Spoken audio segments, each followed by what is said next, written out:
So we're here with Jason White, one of our best teammates and longest running teammates at Andrew Gate Ashton Associates. And for those of you who don't know Jason, we've known each other for a while. Both went to UD and were neighbors at one point, and we can talk about that in a minute. I wanted to kind of highlight Jason to everybody that doesn't know Jason. One of the best guys, one of my best friends, and not only in the business, but out of the business. He's one of these guys that, man, if you get to know him, you'll like him, and there's very few things ever negatively said about you. So we're thankful publicly said. Yeah. So thank you for sitting down. We just wanted to kind of share some stories and kind of get some ideas out there of what kind of business you're doing and what you like about the business. So I guess first of all, tell me a little bit about like when you got into the business. Yeah, so I got into the business back around 2006, and I met Andrew just kind of right before that, and we were actually neighbors. And I bought my first rental property in 2000, so I always kind of like had a mind for it. But then when I met Andrew, he kind of helped me to take that mind forward into a business opportunity. So when we met, I was working full-time at LexisNexis and got my license kind of on the side and was able to transition from kind of a part-time real estate gig to full-time. So meeting Andrew was definitely what propelled me into the business without a doubt. And that was right around 2006? Yeah, 2006-ish is when I got my license, and then we've been working together ever since and crushing it. That's right.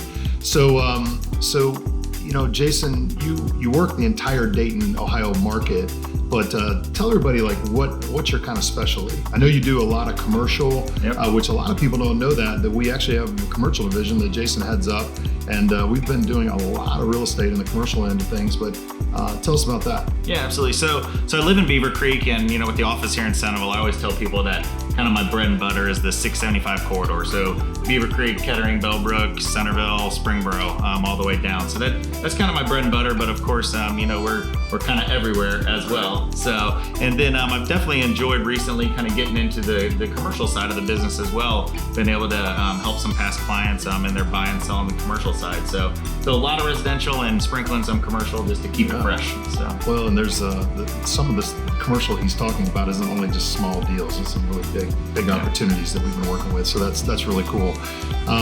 So since 2006, things have changed a lot in the business. And we've gone through a lot of changes in the model of real estate, as well as we certainly have grown. I think there was only 2 or 3 of us when we first started. Yep.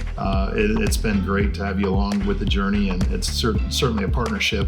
But if you could give a tip to maybe somebody that's getting their license or somebody that is already licensed and kind of looking for advice, what would you say to them? I think right now with there's so much changing in the real estate market in general.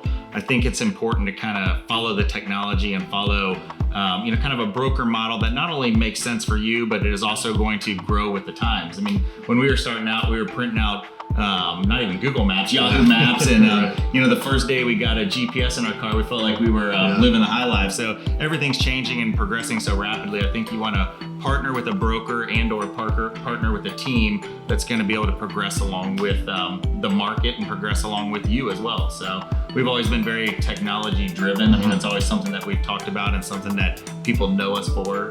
So just partnering with somebody who can continue that moving forward, I think is really important right now. Yeah, no, you echoed that very well. What we were saying actually in our last sales meeting is that, the real estate industry is changing so fast. And one of the things that I think has kept us current and kept us on top of the market is that we've always adapted and been able to kind of see around the corners before things turned and kind of be ready for them and really kind of create that market rather than be reactive.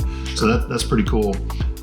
So pretty exciting news about the Honey Badger Award. That's right. I'm pretty proud to announce that. So Jason is our Honey Badger recipient this year. Yep. And for those of you that don't know what the Honey Badger Award is, it's something that our entire organization, from the mentors that I have in our masterminds, we have a Honey Badger Award that we give out to the toughest, most tenacious, never give up, always win, but yet be positive in the way that they do business and that's the Honey Badger Award. So we're super proud that Jason earned that this year. It's not something we take lightly. There's a lot of years we don't even give it out because of what's happening. But man, what you've been doing the last couple of years and taking your business to the next level is certainly worthy of the Honey Badger Award.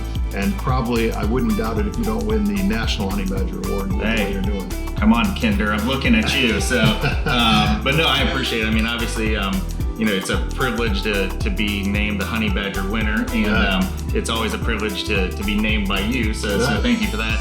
And just thanks to all of our clients and I always like to think of like the people that don't get the recognition behind the scenes, like our transaction coordinator and Barbara and Ruth, who's helping with listings, like all those people that help us to be out helping our clients are the ones that really kind of have made a difference for us. So thank you. Oh no, that's great. Well, it's pretty cool. And those of you that want to look up what an actual honey badger is, you might want to check that out online. There's a lot of adjectives that maybe we couldn't share with you. Yeah, we can't say that on camera. Secondly, all right. So one of my favorite things following you on social media is you always spotlight the craziest things you've ever seen or that you see on a day-to-day basis, and people love that. They're always waiting for Jason White's next craziest things. Tell me about that. Yeah, so I probably should write a book because you go into enough houses over 15, 20 years and you see some crazy stuff, but there's been a few. Some of them I can't share on camera and some of them I can, but